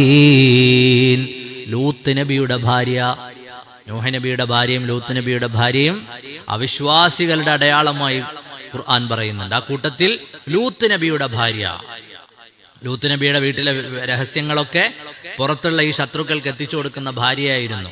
ആ ഭാര്യ, ഈ ചാവുകടലിന്റെ സമീപത്ത് ഒരു പ്രതിമയുണ്ട്, ഒരു പെണ്ണിന്റെ, മാഡം ലോത്ത്. അത് വ്യത്യസ്തങ്ങളായ ഭാഗങ്ങളിൽ അതിനെക്കുറിച്ചുള്ള പരാമർശങ്ങൾ ഇന്റർനെറ്റിലൊക്കെ നോക്കിയാൽ കാണാം. ഒരു ഉപ്പുകല്ല് പ്രതിമയുണ്ട്, ഒരു ഉപ്പുകല്ല് പ്രതിമ. ആ പ്രതിമ ആരുടേതാണ്? അത് ലൂത്ത് നബി അലൈഹിസ്സലാമിന്റെ ഭാര്യയുടേതാണെന്ന് ചരിത്രം. അള്ളാഹു നശിപ്പിച്ചു കളഞ്ഞപ്പോ ഉപ്പുകല്ല് പ്രതിമയായി പോയി. ആര്? ഇന്റർനെറ്റിൽ നമ്മൾ സെർച്ച് ചെയ്ത് നോക്കിയാൽ മാഡം ലോത്ത് എന്ന് നോക്കിയാൽ ലൂത്തിന്റെ ഭാര്യ മാഡം ലോത്തിന്റെ പ്രതിമയാണ് ചാവുകടലിന്റെ ഭാഗത്തുള്ള ആ ഒരു സ്റ്റാച്ചു. അള്ളാഹു നശിപ്പിച്ചു കളഞ്ഞു. ഇവര് ആരുടെ കൂടെ പോയില്ല? ലൂത്ത് നബിയുടെ കൂടെ പോയില്ല, രക്ഷപ്പെട്ടില്ല, അവര് ശിക്ഷയിലകപ്പെട്ടുപോയി. ശിക്ഷിക്കപ്പെട്ടു പോയ ആ ഒരു പ്രദേശം, അതപ്പോ ഖുർആൻ പറയുന്നത് ഏതോ സ്ഥലങ്ങളെ കുറിച്ചൊന്നുമല്ല, ലോകത്തിന്റെ മുമ്പിൽ തുറന്നു കിടക്കുന്ന സ്ഥലങ്ങളെ കുറിച്ചാണ്. ആദ് ജീവിച്ചിരുന്ന സ്ഥലമുണ്ട്, സമൂദ് ജീവിച്ചിരുന്ന സ്ഥലമുണ്ട്, സ്വാലിഹ് നബി അലൈഹിസ്സലാമിന്റെ ജനതയും ഷുഐബ് നബിയുടെ ജനതയും മഹാനായ ലൂത്ത് നബിയുടെ ജനതയും പ്രവാചകന്മാരുടെ ജനതകളൊക്കെ ജീവിച്ചിരുന്ന സ്ഥലങ്ങൾ, അവരെ ശിക്ഷിച്ച സ്ഥലങ്ങളെല്ലാം നിങ്ങളുടെ കണ്ണിന് മുന്നിലുണ്ട്. അലം യറൗ കം അഹ്ലക്നാ ഖബലഹും മിനൽ ഖുറൂൻ. എന്തേ നിങ്ങൾ കാണുന്നില്ല എന്നുള്ളതാണ് പ്രശ്നം. കാണൂ, നിങ്ങൾക്ക് കാണാൻ വേണ്ടി ഇതൊക്കെ ഇവിടെ തുറന്നു വെച്ചിട്ടുണ്ട്. അപ്പൊ ലൂത്ത് നബി അലൈഹിസ്സലാമിന്റെ ജനതയെ ശിക്ഷിച്ച സ്ഥലമാണ് ഈ പറഞ്ഞ ജോർദാനിന്റെ ആ ഒരു പ്രദേശം. അല്ലാഹു തആല കഠിനമായ ശിക്ഷ നൽകിയ സമൂഹമാണവർ. അപ്പോൾ ലൂത്ത് നബി അലൈഹിസ്സലാമിന്റെ ഭാര്യയും അതിൽ അകപ്പെട്ടുപോയി. അവരെ ദൃഷ്ടാന്തമായി അല്ലാഹു നിലനിർത്തി. അപ്പൊ ഭാര്യമാരെ കൊണ്ടുള്ള പരീക്ഷണം ചിലപ്പോ അമ്പിയാക്കൾക്ക് വരെ വന്നിട്ടുണ്ട്. വീട്ടിൽ എന്തെങ്കിലുമൊക്കെ പ്രശ്നം ഉണ്ടാകുമ്പോൾ ഈ ആയത്തൊക്കെ ഓർത്താൽ മതി. നൂഹ് നബിക്കും ലൂത്ത് നബിക്കും വരെ നൂഹ് നബിക്കും ലൂത്ത് നബിക്കും വരെ നബിമാരെ പോലും ഒരു വെറുതെ വിട്ടിട്ടില്ല. പിന്നെയാണോ നമ്മളൊക്കെ സാധുക്കളല്ലേ? സാധുക്കളാണ്, ഔലിയാക്കളും അല്ല, പാവങ്ങളായ മോമിനിയങ്ങളാണ്. അള്ളാഹു നമ്മുടെയൊക്കെ ഭാര്യമാരെ നന്നാക്കി തെരുമാറാകട്ടെ. അവരെ ആക്ഷേപിച്ചതല്ല. അപ്പൊ എന്തെങ്കിലുമൊക്കെ വിഷയം വരുമ്പോ അങ്ങനെ ആലോചിച്ചാൽ മതി. നബിമാർക്ക് പോലും എന്തുണ്ടായി? സയ്യിദുന ബഹുമാനപ്പെട്ട സുൽത്താനുൽ ആരിഫീൻ അഹ്മദുൽ കബീർ റിഫായി ഖദ്ദസല്ലാഹു സിറഹുൽ അസീസ് ഒരിക്കൽ വീടിന്റെ മുറ്റത്തിങ്ങിരിക്കുമ്പോൾ ഒരു ശിഷ്യൻ കാണാൻ വന്നു. അപ്പോൾ അദ്ദേഹം കാണുന്ന കാഴ്ച, ഭാര്യ അകത്ത് നിന്നൊരു തീക്കൊള്ളി കൊണ്ടുവന്ന് ബഹുമാനപ്പെട്ടവരെ കുത്തുന്നതാണ്. നമ്മളെയൊക്കെ ഭാര്യമാര് ചിലപ്പോൾ വിളിക്കൂലേ, മറ്റേ ചട്ടവും വെച്ചോ അല്ലെങ്കിൽ കൈവച്ച് തട്ടിയോ. ഇത് അകത്തുനിന്ന് അടുപ്പുന്നൊരു തീക്കൊള്ളി കൊണ്ടുവന്നിട്ട് കുത്തിയിട്ടാണ് മൂപ്പരെ വിളിക്കുന്നത്. ഈ ശിഷ്യനെ കണ്ടപ്പോൾ അവിടെ സങ്കടം വന്നു. ഇതാരാണ് ഈ ഇരിക്കുന്ന ആള്? ലോകത്ത് ആത്മജ്ഞാനികളുടെ സുൽത്താനാണ്, സുൽത്താനുൽ ആരിഫീൻ അഹ്മദുൽ കബീർ റിഫായി തങ്ങളാണ്. മഹാനവറുകൾ തിരിച്ചു പള്ളി വന്നപ്പോൾ ഈ ശിഷ്യൻ വന്നിട്ട് പറഞ്ഞു, പിന്നെ നമുക്ക് ആ ഭാര്യ അങ്ങോട്ട് ഒഴിവാക്കാം. അവർക്ക് എത്ര പൈസ വേണമെന്ന് വെച്ചാൽ കൊടുത്തിട്ട് അവരെ തലാഖേലിക്കോ, പൈസ ഞാൻ തരാം. നിങ്ങളെ തീ കൊണ്ട് കുത്തുന്നത് കണ്ടിട്ട് എനിക്ക് സഹിച്ചില്ല. നിങ്ങൾ ആരാന്ന് അവർക്ക് അറിയില്ല. ബഹുമാനപ്പെട്ടവർ പറഞ്ഞു, ഇത് നിങ്ങൾ ആരോടും പറയണ്ട, ഇത് നിങ്ങൾ ആരോടും പറയരുത്. ആ ശിഷ്യൻ പറഞ്ഞു, അതുകൊണ്ടല്ലേ, എനിക്ക് സഹിക്കാൻ പറ്റാത്തതുകൊണ്ടാണ്. ഇപ്പൊ നിങ്ങൾക്കാണെങ്കിലാണല്ലോ, നിങ്ങൾ എൻ്റെ വീട്ടിലേക്ക് വരുമ്പോൾ നിങ്ങൾ കാണുന്ന എൻ്റെ ഭാര്യ എന്നെ എടുത്തിട്ട് അടിക്കുന്നതാണ്. നിങ്ങളെന്ത് പറയും? ഉസ്താദേ നമുക്ക് കണ്ടെന്തറയെന്ന് വേറൊരെണ്ണം കെട്ടാം, നിങ്ങൾ പോരെന്ന് പറയും അല്ലേ? അങ്ങനല്ലേ പറയുള്ളൂ. അള്ളാഹു എല്ലാവരെയും നന്നാക്കി തിരുമാറാകട്ടെ. അല്ല, ഞാൻ ഉദാഹരണം പറഞ്ഞാണ്, അങ്ങനെയല്ലേ പറയൂ. ഇവിടെ അത് തന്നെ സംഭവിച്ചു. ഈ ശിഷ്യൻ പറഞ്ഞു, എന്താണ്, നമുക്ക് വേറെ കെട്ടാം, അവരുടെ എന്താന്ന് വെച്ചാൽ അവർക്കുള്ളത് തിരിച്ചു കൊടുത്തേക്കും, ഞാൻ തരാന്ന് പറഞ്ഞു പൈസ. അപ്പൊ ബഹുമാനപ്പെട്ടവർ വിളിച്ചു മാറ്റി നിർത്തിയിട്ട് പറഞ്ഞു, ഞാൻ ഈ ഔലിയാക്കളുടെ പദവിയിലെത്തിയത് എങ്ങനെയാന്ന് നിനക്കറിയോ? ഇവരെ ക്ഷമിച്ചത് കൊണ്ടാണ്. ഇവരെ ക്ഷമിച്ചത് കൊണ്ടാണ് ഞാൻ ഔലിയാക്കളുടെ ഈ പദവിയിൽ ഇരിക്കുന്നത്. അതുകൊണ്ട് ഇനി ആരോടും ഇത് പറയണ്ട, എനിക്ക് അവരെ പൊരുത്താണ്, ഞാൻ എന്ത് ചെയ്തോളാം, പൊയ്ക്കോളാം. അപ്പൊ എന്തെങ്കിലുമൊക്കെ ഭാര്യമാര് ചെയ്യുമ്പോൾ നമ്മൾ വിചാരിക്കുക, അള്ളാഹു നമ്മളെ ഔലിയാക്കളാക്കാൻ, അള്ളാഹു നമ്മളെ ഔലിയാക്കളാക്കാൻ തീരുമാനിച്ചത് കൊണ്ടാണ് ഇവളിങ്ങനെയൊക്കെ പറയുന്നതും ചെയ്യുന്നതും ഒക്കെ. അങ്ങോട്ട് പൊരുത്തപ്പെട്ട് കൊടുത്തേക്കുക. അപ്പോൾ അമ്പിയാക്കളായ ആളുകളുടെ ഭാര്യമാർ പോലും ചരിത്രത്തിൽ എന്ത് ചെയ്തിട്ടുണ്ട്? അവരെ ഇടങ്ങേറാക്കിയിട്ടുണ്ട്. സയ്യിദുനാ നൂഹ് അലൈഹിസ്സലാം. നേരെ തിരിച്ചുകൊണ്ട് മഹദിയായ ആസിയ ബിബി റളിയല്ലാഹു അൻഹയെ പോലുള്ള മഹദിമാർ അവരുടെ ഭർത്താക്കന്മാരെ കൊണ്ട് പ്രയാസങ്ങൾ അനുഭവിച്ചവരുണ്ട്. നേരെ തിരിച്ചുകൊണ്ട്, ഒരു ഭാഗം മാത്രമല്ല പറഞ്ഞിട്ടുള്ളത്. അപ്പോ മഹാനായ സയ്യിദുനാ ലൂത്ത് നബി അലൈഹിസ്സലാമിന്റെ ജനതയെ അല്ലാഹു സുബ്ഹാനഹു വ തആല നശിപ്പിച്ച സംഭവങ്ങൾ, ഫലമ്മാ ജാഅ അംറുനാ ജഅൽനാ ആലിയഹാ സാഫിലഹാ വഅംതർനാ അലൈഹാ ഹിജാറതൻ മിൻ സിജ്ജീലിൻ മൻദൂദ്. അല്ലാഹുവിന്റെ ഖുർആൻ പറയുന്ന വർത്തമാനം, മുസവ്വമതൻ ഇൻദ റബ്ബിക്. അല്ലാഹു സുബ്ഹാനഹു വ തആലയുടെ ഫലമ്മാ ജാഅ അംറുനാ, അല്ലാഹുവിന്റെ കൽപ്പന വരുന്ന സമയത്ത് അവിടെ സംഭവിച്ചതെന്താണ്? ആ രാജ്യത്തെ അല്ലാഹു കീഴ്മേൽ മറിച്ചു കളഞ്ഞു. ഇഷ്ടികക്കല്ലുകൾ അവരുടെ മേലെ വർഷിച്ചു. അല്ലാഹു അങ്ങനെയാണ് ആ ജനങ്ങളെ നശിപ്പിച്ചു കളഞ്ഞതെന്ന് പരിശുദ്ധമായ ഖുർആൻ. അഷ്ഹദു അല്ലാ ഇലാഹ ഇല്ലല്ലാഹ് അസ്തഗ്ഫിറുല്ലാഹ്. أشهد أن لا إله إلا الله أستغفر الله أسألك الجنة وأعوذ بك من النار أشهد أن لا إله إلا الله أستغفر الله أسألك الجنة وأعوذ بك من النار.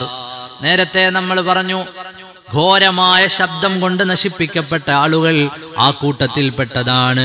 വമിൻഹും മൻ അഖദതുഹു സൈഹ, അവരിൽ ചിലരെ ഘോരമായ ശബ്ദം പിടികൂടിയിട്ടുണ്ട്. ആ കൂട്ടത്തിൽപ്പെട്ടതാണ് ഫഅമ്മാ സമൂദ് ഫഉഹ്ലികൂ ബിത്താഗിയ. സമൂദ് ഗോത്രം, ആ സമൂദ് ഗോത്രത്തെ അല്ലാഹു തആല നശിപ്പിച്ചതിനെ കുറിച്ച് ഖുർആൻ പറയുന്നുണ്ട്. ഇന്നാ അർസൽനാ അലൈഹിം സൈഹതൻ വാഹിദ ഫകാനൂ കഹശീമിൽ മുഹ്തളിർ. അല്ലാഹു സുബ്ഹാനഹു വ തആല അവർക്ക് നേരെ ഘോരമായ ഒരു ശബ്ദത്തെ അയച്ചു. ആ സമയത്ത് അവർ നശിച്ച് ചുള്ളിത്തുരുമ്പുകൾ പോലെയായിപ്പോയെന്ന് ഖുർആൻ. പരിശുദ്ധമായ ഖുർആൻ ഈ ചരിത്രമൊക്കെ പറയുന്നുണ്ട്. സമൂദ് ഗോത്രം വലിയ കരുത്തന്മാരായ, മലകൾ തുരന്ന് വീടുകൾ ഉണ്ടാക്കിയ സമൂഹമാണ് സമൂദ് ഗോത്രം. ചരിത്രത്തിൽ അങ്ങനെ അത്രയും കരുത്തന്മാരായ മറ്റൊരു സമൂഹമില്ല. പാറ തുരന്നിട്ടാണ് അവര് വീടുകൾ നിർമ്മിച്ചിരുന്നത്. പാറകൾ തുരന്നതിൽ അധിവസിച്ചിരുന്ന, ഞങ്ങളാണ് ഏറ്റവും ശക്തന്മാർ എന്ന് വിചാരിച്ചിരുന്ന ഗോത്രത്തെ നേർവഴിയിലേക്ക് നടത്താൻ വന്ന പ്രവാചകനായിരുന്നു സയ്യിദുനാ നബിയുല്ലാഹി സ്വാലിഹ് അലൈഹിസ്സലാം. അവരോട് പറഞ്ഞു, നിങ്ങൾ അള്ളാഹുവിന്റെ കൽപ്പനകളെ പിന്തുടരണം. അള്ളാഹു സുബ്ഹാനഹു വ തആലയാണ് നിങ്ങളെക്കാൾ ശക്തനും പ്രതാപിയുമായ റബ്ബ്. നിങ്ങളെക്കാൾ റബ്ബിന് ശക്തിയുണ്ട്. അപ്പോൾ അവർ അതിനെ അംഗീകരിക്കാതെ ആ ഹറാമുകളിൽ, തെറ്റുകളിൽ അള്ളാഹുവിനെ നിഷേധിച്ചു കഴിഞ്ഞുകൂടി. അവരെ ഘോരമായ ശബ്ദം പിടികൂടി. അവരവരുടെ വീടുകളിൽ അവർ കമഴ്ന്നു കിടക്കുന്ന അവസ്ഥയിലായിരുന്നു. മാത്രമല്ല, ഖുർആന്റെ ഒരു പ്രയോഗമുണ്ട്, അവരവിടെ താമസിച്ചിട്ട് പോലുമില്ലാത്ത രീതിയിൽ അള്ളാഹു ഉന്മൂലനം ചെയ്തുവെന്ന് ഖുർആൻ. ആ വർത്തമാനം നമുക്ക് ചിന്തിക്കാനുള്ള വർത്തമാനമാണ്. അല്ലാഹു തആല അവരെ അവിടെ താമസിച്ചിട്ട് പോലുമില്ലാത്ത രീതിയിലാണ് കൈകാര്യം ചെയ്തത്. അല്ലാഹുവിന്റെ കലാമ് പറയുകയാണ്, അല്ലാഹു തആല ആ ജനതയോട് അങ്ങനെ ചെയ്യാനുള്ള കാരണം അവര് രക്ഷിതാവിനോട് നന്ദി കേട് കാണിച്ചവരാണ്. അലാ ഇന്ന സമൂദ കഫറൂ റബ്ബഹും അലാ ബുഅദൻ ലിസമൂദ്. അവരവിടെ താമസിച്ചിട്ട് പോലുമില്ലാത്തവണ്ണം അവരെ നശിപ്പിച്ചു കളഞ്ഞു. ശ്രദ്ധിക്കൂ, ഇന്നലെ നമ്മുടെ നാട്ടിലെ ചൂരൽമല പ്രോജക്റ്റിൽ പല രാഷ്ട്രീയ പ്രസ്ഥാനങ്ങളുടെയും വീടുകൾ, സർക്കാരിന്റെ വീടുകളൊക്കെ ലോഞ്ച് ചെയ്തുകൊണ്ടിരിക്കുന്ന സമയമാണ്. അള്ളാഹു എല്ലാ സൽപ്രവർത്തനങ്ങളും സ്വീകരിക്കുമാറാകട്ടെ. സർക്കാരിന്റെ വീടുകൾ, അതുപോലെ രാഷ്ട്രീയ പ്രസ്ഥാനങ്ങൾ വെച്ചു കൊടുക്കുന്ന വീടുകൾ, നമ്മളെ മഹല്ല് കൂട്ടായ്മയുടെ വീടുകളൊക്കെ ഉണ്ടല്ലോ അവിടെ. നിങ്ങൾ ആലോചിച്ച് നോക്കൂ, ഒരു ഗ്രാമം ഒരു രാത്രിയിൽ ഒലിച്ചുപോയി. ഈ പ്രയോഗം നോക്കൂ, അവരവിടെ താമസിച്ചിട്ട് പോലുമില്ലാത്ത രീതിയിൽ. അങ്ങനെ ഒരു സമൂഹം അവിടെ താമസിച്ചിട്ടുണ്ട് എന്ന് തലേന്ന് രാത്രി ഒരു ഗ്രാമം കണ്ടുപോയ, തലേന്ന് രാത്രി ചൂരൽമല കണ്ട ഒരാൾ പിറ്റേന്ന് പത്രത്തിൽ കാണുമ്പോൾ എന്താ ഉള്ളത്? ഇടിച്ചു കുത്തി വന്ന വെള്ളവും മണ്ണും മലയും. അവിടെ അങ്ങനെ ഒരു ഗ്രാമം ഉണ്ടായിരുന്നെന്നോ അവിടെ ഒരു സ്കൂള്, അവിടെ ഇത്രയേറെ മനുഷ്യർ, അവരുടെ പള്ളികൾ, അവരുടെ അങ്ങാടികൾ, അവരുടെ വ്യവഹാര കേന്ദ്രങ്ങൾ എവിടെ? ചിന്തിക്കാനാണ്, ആലോചിക്കാനാണ്. ഖുർആന്റെ പ്രയോഗം നോക്കൂ. സമൂദ് ഗോത്രത്തെ നശിപ്പിച്ചു കളഞ്ഞു. അതിനർത്ഥം അവിടെ നശിപ്പിച്ചു എന്ന് അള്ളാഹുവിന്റെ അദാബ് ഇറങ്ങിയെന്നല്ല, നമ്മുടെ കൺമുന്നിൽ നമുക്ക് ചിന്തിക്കാനുള്ള അടയാളങ്ങളുണ്ട് എന്ന് മനസ്സിലാക്കാനാണ്. നമ്മുടെ കൺമുന്നിൽ നമുക്കുള്ള അടയാളങ്ങൾ നമ്മൾ മനസ്സിലാക്കാനാണ്. അങ്ങനെ ഒരു സമൂഹം അവിടെ ജീവിച്ചിട്ടില്ലാത്തവണ്ണം, കഅല്ലം യഗ്നൗ ഫീഹാ, അങ്ങനെ ഒരു സമൂഹം അവിടെ ജീവിച്ചിരുന്നുവെന്ന് പോലും അടയാളമില്ലാത്തവണ്ണം അള്ളാഹു നശിപ്പിച്ചു കളഞ്ഞുവെന്ന് ഖുർആൻ സമൂദ് ഗോത്രത്തെക്കുറിച്ച് പറയുകയാണ്. അപ്പൊ അവരെ ഒരു ഘോരമായ ശബ്ദമാണ് പിടികൂടിയത്, ഒരു ഭയങ്കര സ്ഫോടനം, ഒരു വലിയ ശബ്ദം. ആ ശബ്ദത്തിൽ ഒരു ജനത തകർന്നു തരിപ്പണമായി പോയി. മഹാനായ സയ്യിദുനാ ശുഐബ് നബി അലൈഹിസ്സലാമിന്റെ ജനത, അവരെയും ഖുർആൻ പറയുന്നുണ്ട്, അവരെയും പിടിമുറുക്കിയതോ അവരെയും നശിപ്പിച്ചു കളഞ്ഞതോ. അള്ളാഹുവിന്റെ കലാമു പറയുന്നുണ്ട്, അവരെ പിടിച്ചതും ഒരു ശബ്ദമാണ്, അവരെ പിടികൂടിയതും ഒരു ശബ്ദമാണ്, അവരെയും നശിപ്പിച്ചു കളഞ്ഞു. കഅല്ലം യഗ്നൗ ഫീഹാ അലാ ബുഅദൻ ലിമദിയന കമാ ബഅദത് സമൂദ്. സമൂദ് ഗോത്രത്തിൽ നിന്ന് സമൂദ് ഗോത്രക്കാരെ നശിപ്പിച്ചതുപോലെ മദിയനുകളെയും, മദിയൻ ഗോത്രത്തെയും അല്ലാഹു നശിപ്പിച്ചു. അത് ശുഐബ് നബിയുടെ ഗോത്രാണ്. വൈലാ മദിയന അഖാഹും ശുഐബാ, ശുഐബ് നബിയെ അങ്ങോട്ട് അയച്ചു എന്ന് ഖുർആൻ. ഭൂമി കുലുക്കണ്ടായി അതിൻ്റെ കൂടെ. അപ്പോ ജോർദാനിലെ പെട്ര എന്ന് പറയുന്ന സ്ഥലം ഇന്ന് യുനെസ്കോയുടെ പൈതൃക പട്ടികയിലുള്ള സ്ഥലമാണ്. ഒരു ജനതയെ നശിപ്പിച്ചതിന്റെ അടയാളങ്ങളുള്ള സ്ഥലമാണ്. സൗദിയിലെ ഒരു സ്ഥലമാണ് റുബുൽ ഖാലി. പല ആളുകളും കണ്ടിട്ടുണ്ടാവും. അതായത് ഒരു എംറ്റി ക്വാർട്ടർ, ആ ഒരു ഭാഗത്ത് വീടുകളില്ല, പ്രൊജക്റ്റുകളില്ല, വിശാലമായി കിടക്കുന്ന യമന്റെ ബോർഡറിൽ നിന്നോ മറ്റോ കയറാൻ പറ്റുന്ന ഒരു ഭാഗം. അതിനെ അറിയപ്പെടുന്ന റുബുൽ ഖാലി എന്നാണ്. അവിടെ ഒരു ജനത നശിപ്പിക്കപ്പെട്ട സ്ഥലമാണ്. അപ്പൊ ഖുർആൻ പറയുന്ന ഈ ചരിത്രഭൂമികളെല്ലാം ലോകത്തിന്റെ മുമ്പിൽ ഇന്നും ഉണ്ട്. ഇനി ആ പ്രയോഗം, യാസീന്റെ പ്രയോഗം നോക്കൂ. അലം യറൗകം, നിങ്ങൾ കാണുന്നില്ലേ? നിങ്ങൾ കാണാൻ എന്തുണ്ട്? നിങ്ങൾ ഇന്റർനെറ്റിൽ അടിച്ചു നോക്കിയാൽ കാണാൻ പറ്റുന്നു. നിങ്ങൾക്ക് പോയി വേണമെങ്കിൽ കാണാൻ പറ്റും. നിങ്ങൾ കാണുന്നില്ലേ? എങ്ങനെ കാണുമെന്ന് ചോദിക്കണ്ട. നിങ്ങളെ കൺമുന്നിൽ ദാ തെളിഞ്ഞു കിടക്കുന്നുണ്ട് ഈ സ്ഥലങ്ങളെല്ലാം.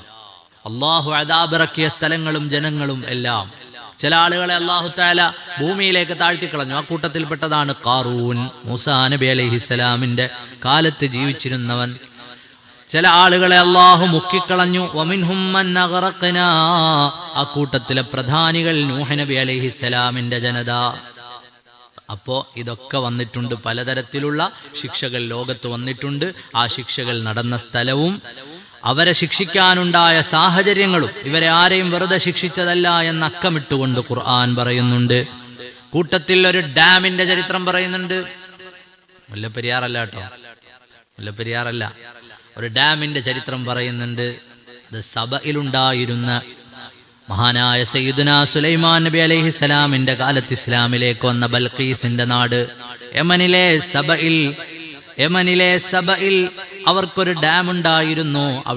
അവിടുത്തെ ജനതയുടെ എല്ലാ കാര്യങ്ങളും, കൃഷിയും മറ്റു കാര്യങ്ങളും ഒക്കെ നടത്താൻ വേണ്ടിയിട്ട് വെള്ളം അണകെട്ടിയവർ സൂക്ഷിച്ചിരുന്നു. ആ അണകെട്ടി വെച്ചിരുന്ന വെള്ളവും ഡാമും പൊട്ടിപ്പോയി, അതിനെ തകർത്തു കളഞ്ഞു. അതോടെ അവരുടെ ജീവിതം നശിച്ചുപോയ സംഭവം പരിശുദ്ധമായ ഖുർആൻ പറയുന്നുണ്ട്. എന്തിനാണ് അവരുടെ ഡാം പൊട്ടിപ്പോയത് എന്ന് വായിക്കുമ്പോൾ നമുക്കറിയാതൊരു ഉൾക്കിടിലം വരും. എന്തുകൊണ്ടാണ് അവർ നശിപ്പിക്കപ്പെട്ടത് എന്ന് ഖുർആൻ പറയുന്നുണ്ട്. 34-ാം അധ്യായത്തിന്റെ 17. ഒന്ന്, അവർ വലിയ നന്ദികെട്ട ജനതയായിരുന്നു. അവർക്ക് കിട്ടിയതിൽ അവരെ നന്ദി കാണിച്ചിട്ടില്ല. അള്ളാഹു നമ്മെ കാത്തുരക്ഷിക്കുമാറാകട്ടെ.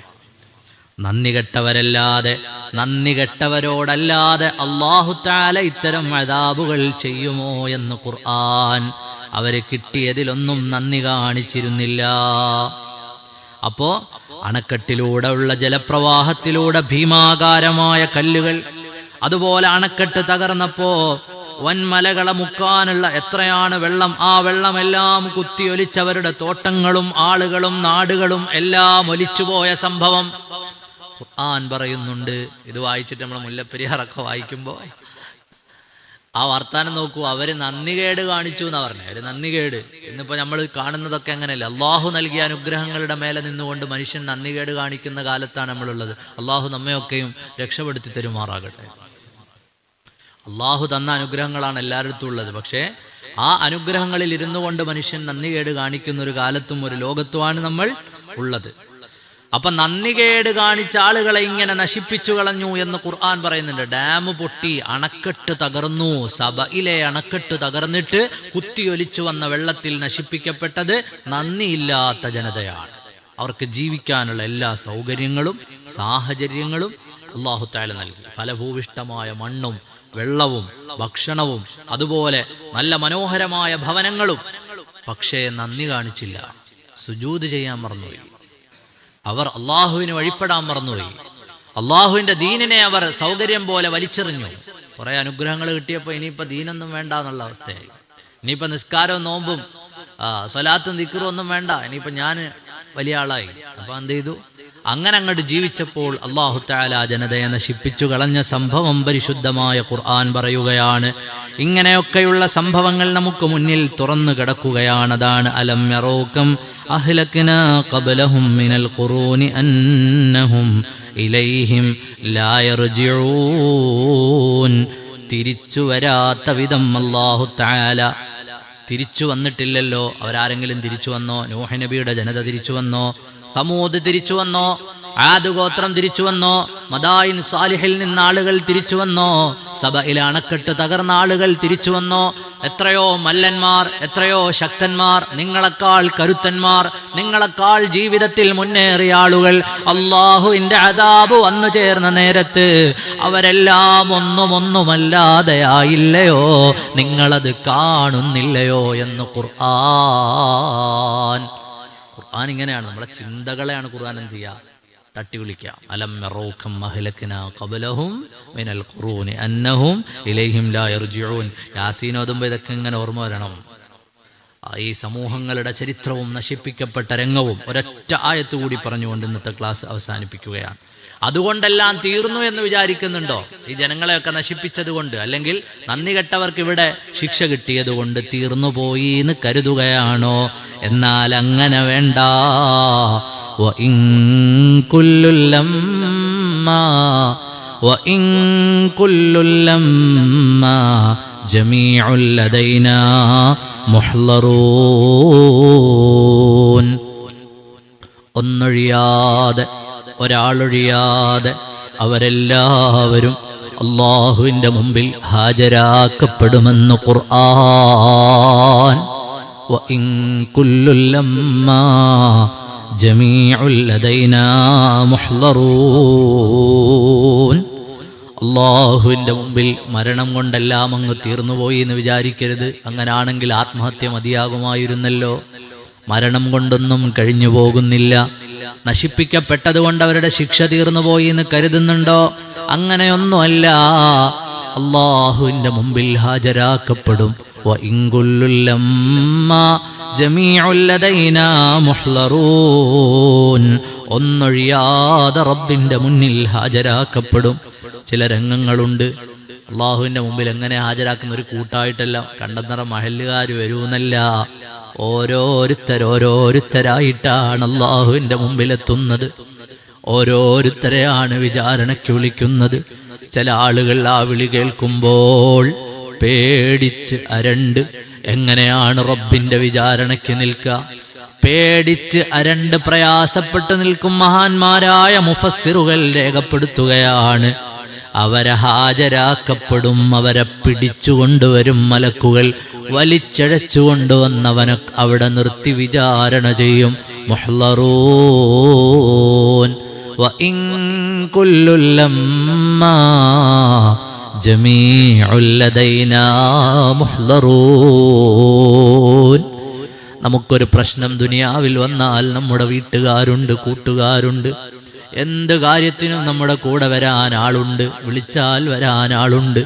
എന്നാൽ അല്ലാഹുവിന്റെ മുമ്പിൽ നിൽക്കുന്നൊരു ദിവസം ഒരാളും ഉണ്ടാവുകയില്ല. ഏകനായി നിന്ന് എൻ്റെ ജീവിതത്തെക്കുറിച്ച് റബ്ബിനോട് പറയണം.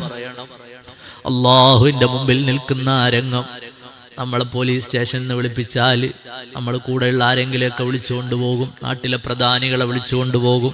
നമുക്കൊരാവശ്യം ഉണ്ടായാൽ നമ്മൾ പലരെയും കൊണ്ടുപോകും. നമുക്ക് പ്രശ്നം ഉണ്ടായാൽ 4 പേരെ കൂട്ടിന് വിളിക്കും. അള്ളാഹുവിൻ്റെ കോടതിയിലെ വിചാരണ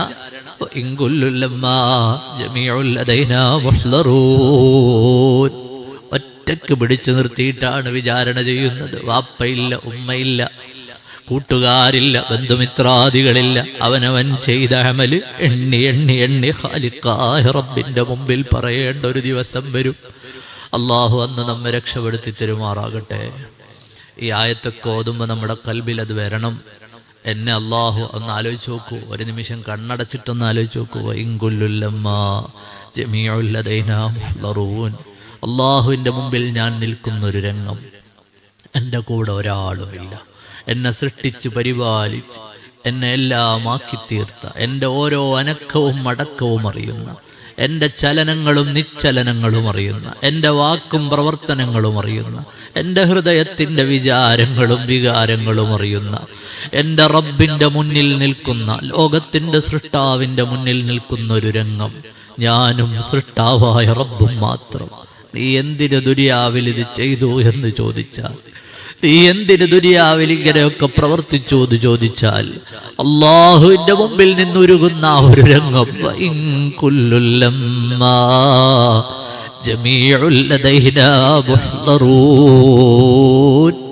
മലക്കുകൾ വലിച്ചു കൊണ്ടുവന്ന് ഹാജരാക്കി നിർത്തുന്ന ഒരു രംഗം. വലത്തോട്ട് നോക്കിയാലും ആരുമില്ല, ഇടത്തോട്ട് നോക്കിയാലും ആരുമില്ല.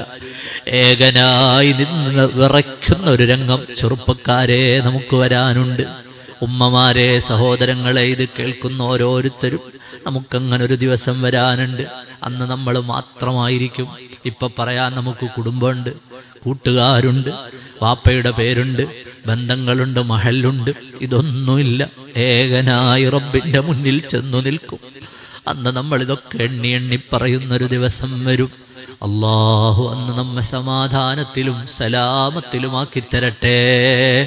അതിനെന്താണ് തെളിവ്?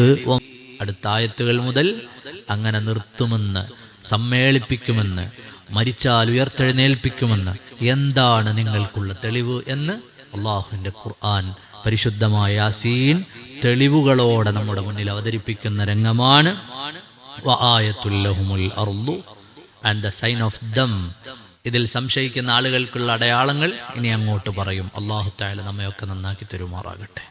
നമ്മുടെ ജീവിതങ്ങൾ അള്ളാഹു നന്നാക്കി തരുമാറാകട്ടെ. രഹസ്യവും പരസ്യവും അള്ളാഹുവിന് പൊരുത്തപ്പെട്ടതാക്കി തരുമാറാകട്ടെ. പടച്ചവനെ, ഞങ്ങളെ നീ സ്വീകരിക്കണേ അല്ലാഹ്.